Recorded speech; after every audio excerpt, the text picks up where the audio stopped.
V9 న్యూస్కి స్వాగతం. ఇప్పుడు హెడ్లైన్స్. వ్యవస్థ రక్షణ ఎలా?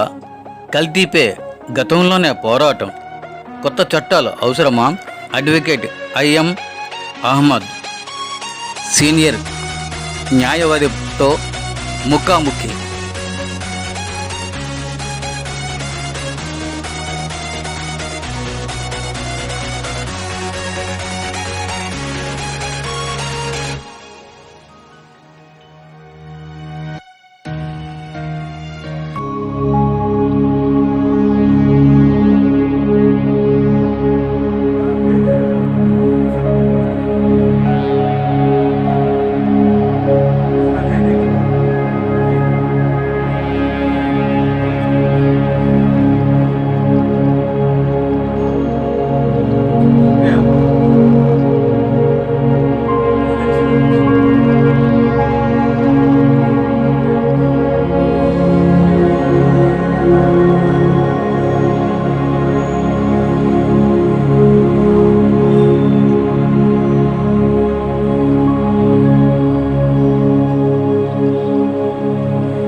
అనేది సమాజంలో అత్యంత ముఖ్యమైనదండి. ఎందుకంటే మనిషి పుట్టినప్పటి నుండి మనిషి చనిపోయే వరకు కూడా ప్రతి నిమిషం కూడా అతను లా అనేది అతని జీవితాన్ని అతని జీవితానికి ఉంటుంది. ఎందుకంటే పుట్టినప్పుడు బర్త్ సర్టిఫికేట్, ఆ తర్వాత డెత్ సర్టిఫికేట్ ఇస్తారు. అంటే ఈ మధ్యకాలంలో జరిగే ప్రతి యాక్టివిటీ కూడా ఇది ఏదైనా చూడ చట్టబద్ధంగా జరగాలి.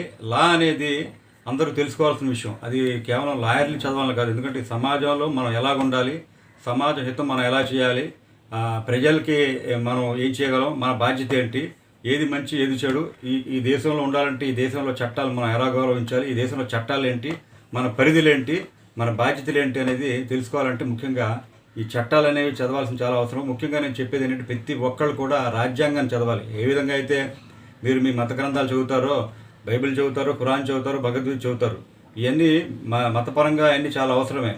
అయితే భారతదేశంలో ఉన్నప్పుడు రాజ్యాంగం అనేది భారతదేశంలో ఉండేవారికి ఏం చెప్తుంది అనేది కూడా తెలుసుకోవాల్సిన అవసరం ఎంతైనా ఉంది. ఎందుకంటే రాజ్యాంగ పరంగానే మనందరం కూడా నడుచుకోవాల్సిన అవసరం ఉంది. కాబట్టి ఆ దేశాల చట్టాలని గౌరవించాలి అనేది ప్రతి మతగ్రంథం కూడా చెప్తుంది. కాబట్టి నేను ముఖ్యంగా మత పెద్దలు కూడా చెప్పేది ఏంటంటే ఈ రాజ్యాంగాన్ని కూడా చదివే విధంగా అందరూ కూడా వాళ్ళు కూడా చెప్పాలి. అప్పుడే మన హక్కులు మన బాధ్యత తెలిసి దేశం చాలా అభివృద్ధి పరంగా వెళ్ళే అవకాశం ఉంది. ఇగ్నోరెన్స్ అనేది మనిషిని వెనక్కి నెట్టుతూ ఉంటుంది. ఎప్పుడైతే లా గురించి ఇగ్నోరెన్స్ ఉంటుందో, లా అనేది కేవలం లాయర్లే నేర్చుకోవాలి, దీనివల్ల మిగతా వాళ్ళకి ఏమిటి లాభం అనే విధంగా ఉండకూడదు. ఎందుకంటే ఎప్పుడైతే మీరు మీ యొక్క పరిధిని, మీ యొక్క హక్కుల్ని, బాధ్యతను తెలుసుకుంటారో అప్పుడే సమాజం బాగుంటుంది అనే విషయం తెలుసుకోవాలి. నేను మా నాన్నగారు ఒక R&Bలో సూపర్ ఇంజనీర్గా చేశారు. మా తాతగారు వాళ్ళందరూ జమీందారులుగా ఉన్నా కూడా నాకు ముందు నుండి కూడా సమాజ సేవ చేయాలని ఉండేది. అయితే మా నాన్నగారికి నన్ను ఇంజనీర్ చేయాలని ఉండేది. నాకైతే లెక్కలు కానీ ఇంజనీరింగ్ అనేది అసలు ఇష్టం ఉండేది కాదు. ఎలాగోలాగా ఆయన ఒప్పించి మెల్లిమెల్లిగా ఈ రంగంలో రావడం జరిగింది. ఎందుకంటే ఈ లా అనేది సమాజాన్ని ఎంతో ప్రభావితం చేయగలిగింది. అంతేకాకుండా ఒక సామాన్యుల హక్కులనే కాకుండా సమాజ హితం, సమాజ అభివృద్ధి అనేది లాలో చాలా ఎక్కువగా చేయొచ్చు. అలాగే స్కై ఇస్ ద లిమిట్. మీకు సంపాదన కూడా బ్రహ్మాండంగా ఉంటుంది, దీంట్లో సాటిస్ఫాక్షన్ కూడా చాలా ఎక్కువగా ఉంటుంది. సేమ్ టైమ్స్ మీరు ఎంతో సాక్రిఫైస్ చేసి చాలా టైం కూడా ఇవ్వాల్సి ఉంటుంది ఈ లాలో.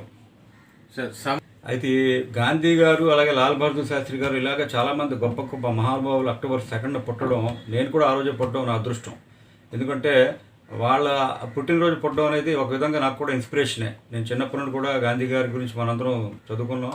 ఆ ఇన్స్పిరేషన్ అనేది ఎలాగొచ్చిందంటే సమాజ హితం చేయాలా, సమాజానికి మంచి చేయాలనేది నిజంగా ఒక విధంగా అదంతా ఒక ఇన్స్పిరేషన్గా వచ్చింది.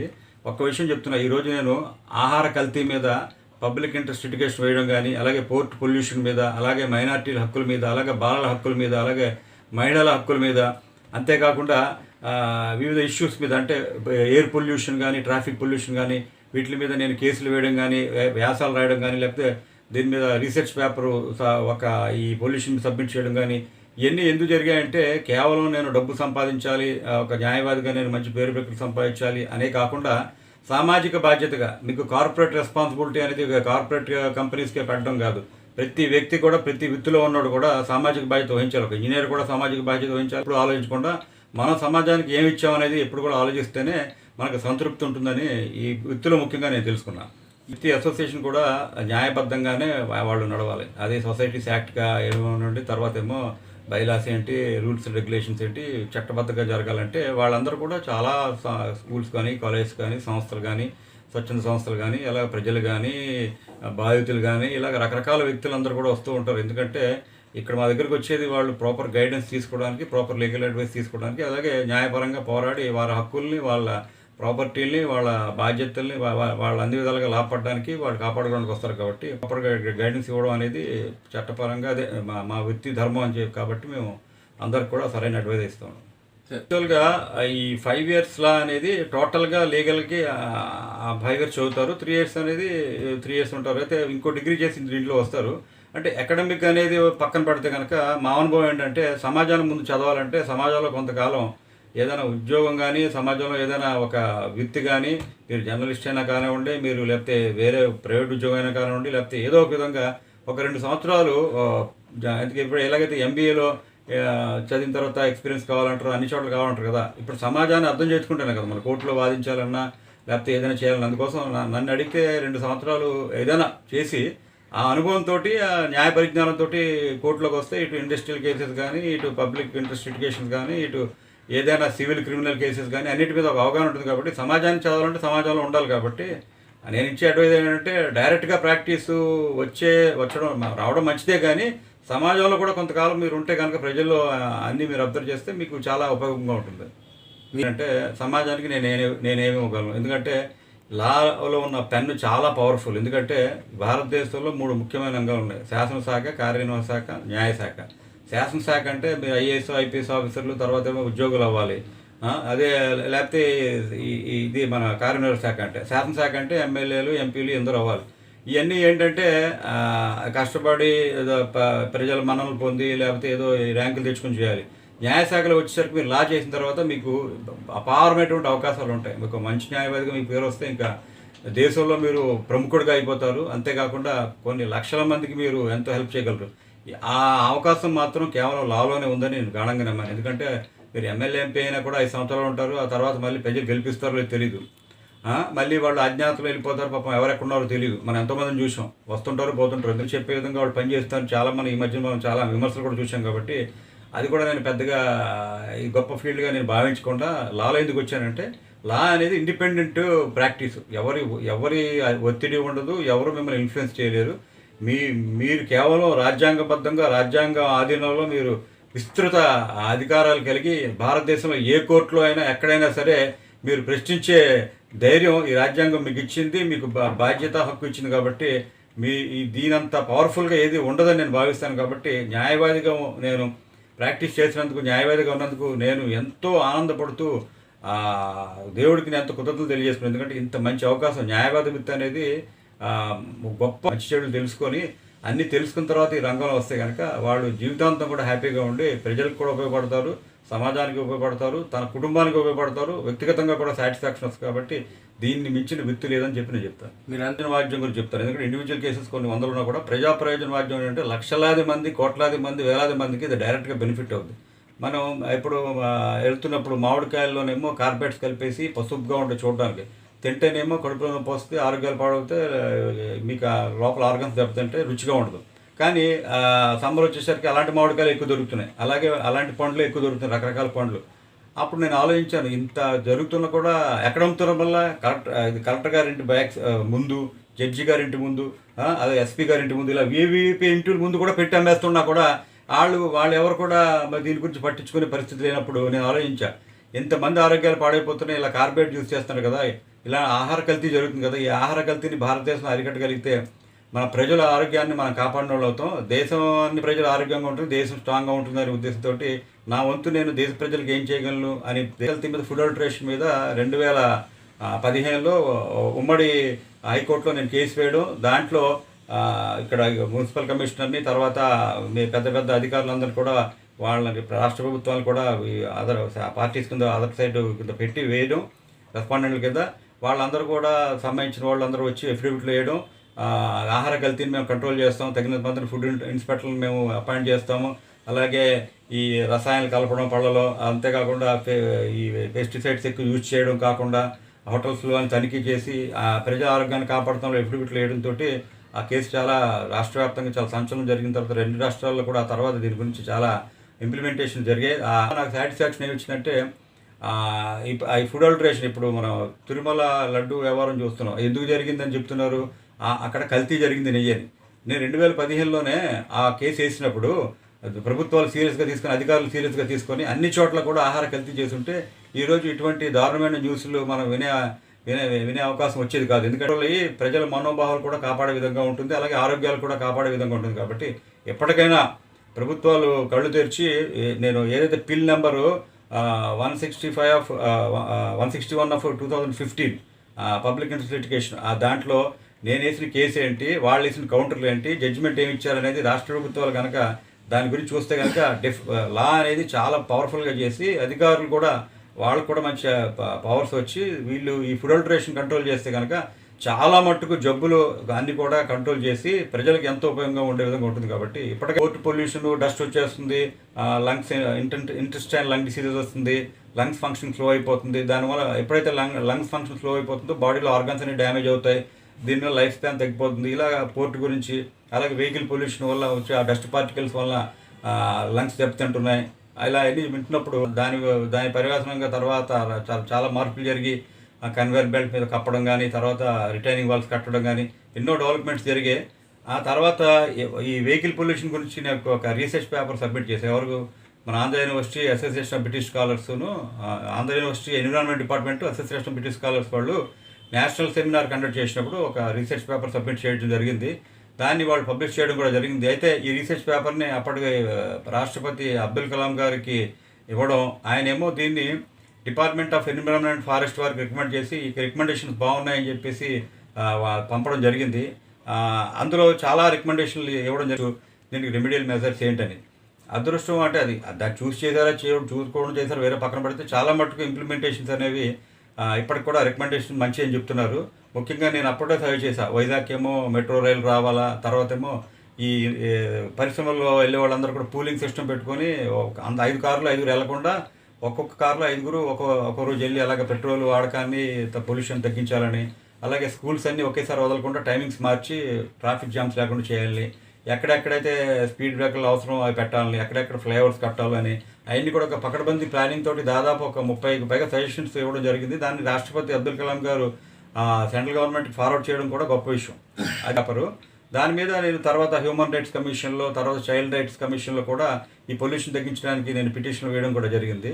ఇలాగా నా యొక్క ఈ యొక్క లా జర్నీలో ఎన్నో ప్రజలకు పనికొచ్చే హితం కోసం వచ్చే పనులు చేసి, అలాగే ఇక్కడ ప్యూర్ల కోనేరు ఉంది మన కమిషనరేట్ ఆఫీస్ దగ్గర, వాళ్ళకు కూడా వర్గానికి చెందిన ప్రాపర్టీ అది, దానికి ఏమో గవర్నమెంట్ ఎలా తీసుకుంటుందని చెప్పేసి, అలాగే ఎక్కడైనా సరే అన్యాయం అనిపిస్తే ఇది ప్రజల కోసం ఉపయోగపడుద్ది అనుకుంటే మాత్రం తప్పకుండా మేము ముందుండి ఇప్పటికి కూడా వెనకడుగు వేయకుండా మేము పోరాడతాం కోసం. హ్యూమన్ రైట్స్ ఇవన్నీ కూడా ఇప్పుడు కూడా మేమంతా బిజీగా కోర్టులో ఉన్నా కూడా కొంత టైం మాత్రం సామాజిక న్యాయం కోసం మేము తప్పకుండా ఇస్తామండి. 2, ఒకటి ఏంటంటే మీ బంధువుల ద్వారా, మీ మిత్రుల ద్వారా వచ్చి పెదరైజ్ చేయడం, సమ్టైమ్స్ తెలిసిన వాళ్ళే వచ్చి అడగడం, రెండోది ఏంటంటే బెదిరింపులు. అందుకోసం నేను ముందుగానే ఎప్పుడు కాదు నేను ఆ, ఈ విశాఖపట్నంలో ఎంపీ టికెట్ నాకు బీఎస్పీ నుండి ఇచ్చినప్పుడు నేను ఒక ప్రపోజల్ పెట్టాను. మా భారత్ సెషన్లోనే నేను మాట్లాడినప్పుడు ఏంటంటే భారతదేశంలో అడ్వకేట్స్ ప్రొటెక్షన్ యాక్ట్ అనేది ఉండాలా, న్యాయవాదుల పరిరక్షణ చట్టం అనేది చాలా అవసరం. ఎందుకంటే ఎప్పుడైతే న్యాయవాదుల పరిరక్షణ చట్టం అనేది ఉంటుందో దానివల్ల ఏం జరుగుతుందంటే ఈ ఈ ఈ ప్రజల్లో ఆ, న్యాయవాదుల మీద గౌరవం పెరగాలంటే న్యాయవాదులు కూడా కొన్ని పవర్స్ కావాలి. అంటే వాళ్ళకి ముఖ్యంగా వాళ్ళకి రక్షణ ఏమవుతుందంటే వాళ్ళకి అంత తొందరగా వాళ్ళ వైపు ఎవరు కూడా వాళ్ళని ఇన్ఫ్లుయెన్స్ చేయలేరు అనేది నేను చెప్పాను. ఇప్పుడు కూడా చేయలేరు, కానీ రక్షణ ఉంటే చాలా అవసరం. ఎందుకంటే దాన్ని నేను ఇప్పుడు డిమాండ్ చేస్తూనే ఉన్నాను. సార్ ఇంత ఎక్కడ పెట్టుకోవాలి కూడా నాకు తెలియదు. ఎందుకంటే వాడు చెప్తున్నా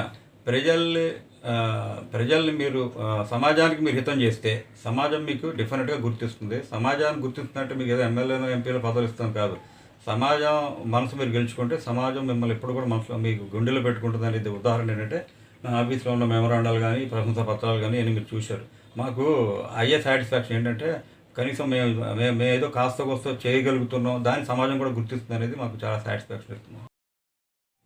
నేను నన్ను ఫెయిల్యూర్ చేయాలని, నేను అభివృద్ధి చెందనని, లేకపోతే నేనేం చేయలేని అని నన్ను నిరుత్సాహపరచడానికి ప్రయత్నించిన వాళ్ళకి ధన్యవాదాలు తెలియజేయాలి. ఎందుకంటే వాళ్ళని మోటివేట్ చేశారు. ఎందుకంటే మీరు ఎప్పుడూ జీవితంలో వాడు చెప్తున్నా, మీరు పైకి వస్తున్నప్పుడు మిమ్మల్ని వెనక లాగేవాళ్ళు ఎప్పుడూ ఉంటారు. వాళ్ళని మీరు పట్టించుకోకుండా ఇంకా పైకి వెళ్తే వాళ్ళే మళ్ళీ మీకు జై చెప్తారు. ఎందుకంటే ఈ ప్రపంచం ఎలాంటిదంటే ముందు మిమ్మల్ని నిరుత్సాహపరుస్తుంది, మీరు సక్సెస్ అయిన తర్వాత వాళ్ళే మీకు జిందాబాద్ జై చెప్తారు. కాబట్టి నిరుత్సాహపడకుండా మీరు ముందుకు వెళ్ళడం అనేది ముఖ్యం. గమ్యం చేరడం ముఖ్యం, కానీ ఇటువంటి పట్టించుకోకూడదు. ఎవరికి కృతజ్ఞతలు చెప్పాలంటే ముఖ్యంగా ఈ నాకు ఈ ఫలానా రోల్ మోడల్ అంటే ఇప్పుడు రామ్ జెఠ్మలాని గారిని చూసేవాడిని, నారిమన్ పాల్కీవాలా గారి గురించి వినేవాడిని. అలాగే అప్పట్లో అరుణ్ జైట్లీ గారు, ఇలాగా సుప్రీంకోర్టు అడ్వకేట్స్ ఉండేవాళ్ళు. ఇక్కడేమో టీవీ సుబ్బారావు గారు ఉండేవారు. అలాగా ఎంఎస్ఎస్ గారని, ఇలాగా ఎంకే సీతారామయ్య గారని, ఇక్కడ చాలా పెద్ద పెద్ద అడ్వకేట్స్ ఉండేవారు. అలాగే హబీబుల్లా గారు కానీ, ఇలాగా ఎంతోమంది సీనియర్లు ఉండేవాళ్ళు. వాళ్ళందరూ ఇప్పుడు ఉన్నారు, ఇప్పుడు కూడా కొంతమంది. వాళ్ళందరూ ఏంటంటే వాళ్ళు ఒక ప్రణాళిక ప్రకారం కష్టపడి చూడడం అనేది బద్రీనాథ్ గారు, ముఖ్యంగా బద్రీనాథ్ గారు, తర్వాత ఎం రవి గారు, తర్వాత ముఖ్యంగా కేవీ రామూర్తి గారు, వీళ్ళందరినీ మేము వచ్చినప్పుడు కొత్తలో చూసినప్పుడు ఇలా చాలా ఇన్స్పైర్ అయ్యేవాళ్ళం. వాళ్ళ యొక్క నిబద్ధత, వాళ్ళ యొక్క ఇన్వాల్వ్మెంట్ అంతా కూడా. నేను ఎవరి దగ్గర పెద్దగా చేసి నేను ఏకలవ్యుడిలాగా నేను మిగతా వాళ్ళు చూసి దూరం నుండి నేర్చుకునేవాడు. అందుకోసమే నాకు ఒక గురువు కాదు, చాలా నేను ఆలోచిస్తే నాకు ఎంతోమంది గురువులు. అందుకోసం ఇప్పుడు కూడా జనవరి 1st నేను అందరినీ వెళ్ళి పర్సనల్గా విష్ చేస్తుంటాను. ఎందుకంటే అందరి దగ్గర నేర్చుకున్నాం. మీరు సమాజంలో ఒకరి దగ్గర నుండి కాదు, అనే పాజిటివ్గా తీసుకుంటే కనుక మంచి అవకాశం ఉంటుంది. సందర్భంగా నన్ను గుర్తుపెట్టుకుని ఫోన్ చేసిన వాళ్ళకి, అలాగే నాకు పర్సనల్గా వచ్చి కలుస్తున్న వాళ్ళకి, నాకు జీవిస్తున్న పెద్దవాళ్ళందరికీ కూడాను నేను ఖచ్చితంగా ధన్యవాదాలు తెలియజేస్తుండే. ఎందుకంటే బర్త్డే అనేది ఒక బ్యాలెన్స్ షీట్ లాంటిది. ఏంటంటే నేను లాస్ట్ ఇయర్ నేను ఎన్ని మంచి పనులు చేశాను, ఎంతమందికి హెల్ప్ చేశాను, ఎన్ని మంచి కార్యాలు చేశాను, నేను ప్రొఫెషనల్గా ఎంత సాధించాను, తర్వాత ఏమో సమాజానికి నేను చేయగలిగాను, నేను కూడా నా కుటుంబానికి ఏం చేయగలిగాను అనేది ఒక బ్యాలెన్స్ షీట్ లాంటిది తప్పించి వేరే ఏం కాదు. కాబట్టి ఆ బ్యాలెన్స్ షీట్లో మీరు తప్పులు ఉంటే సరిదిద్దుకొని ముందు మీరు ప్లానింగ్ కూడా కరెక్ట్గా పెట్టుకొని ముందుకు వెళ్ళాలి. ఎందుకంటే ఆయుష్ అనేది దేవుడి ఇష్టం, మనం ఎంతకాలం ఉంటామో మనకు తెలియదు, కానీ ఉన్నంతకాలం ప్రతి నిమిషం కూడా మనకు అదృష్టం. ముఖ్యంగా మేము ప్రతి ఒక్కరికి చెప్పేది ఏంటంటే కోవిడ్ ఈ ఇన్సిడెంట్ జరిగిన తర్వాత మనందరికి కూడా ఇది పునర్జన్మ లాంటిదే. కాబట్టి రెండో జన్మ లాంటిది మనకు వచ్చింది. కాబట్టి అంటే మత విశ్వాసాల ప్రకారం రెండో జన్మ లేకపోయినా అంటే మనకు సెకండ్ లైఫ్ లాగా ఉంది. కాబట్టి ప్రతి ఒక్కరు కూడా మంచి ఎక్కువ చేసి నలుగురికి హెల్ప్ చేసుకుంటూ మంచి కార్యాలు చేస్తే కనుక, ఈ మధ్యన సైంటిఫిక్గా కూడా చెప్తున్నారు కదా, గుండె పదిలంగా ఉండాలంటే మీరు బంధువులతో బాగుండండి, మిత్రులతో బాగుండని చెప్పింది. మన బంధువులతో గొడవలు పెట్టుకొని, మిత్రులతో గొడవలు పెట్టుకొని, చుట్టుపక్కలతో గొడవలు పెట్టుకొని, మనం అశాంతంగా ఉండి సమాజాన్ని అశాంతిగా చేసి మన ఆయుష్యం తగ్గించి బాగుండాలా, అందులో మనం ఉండాలనే విధంగా మనం ముందెళ్ళాలనేది నాది ఇప్పుడు ఆలోచన.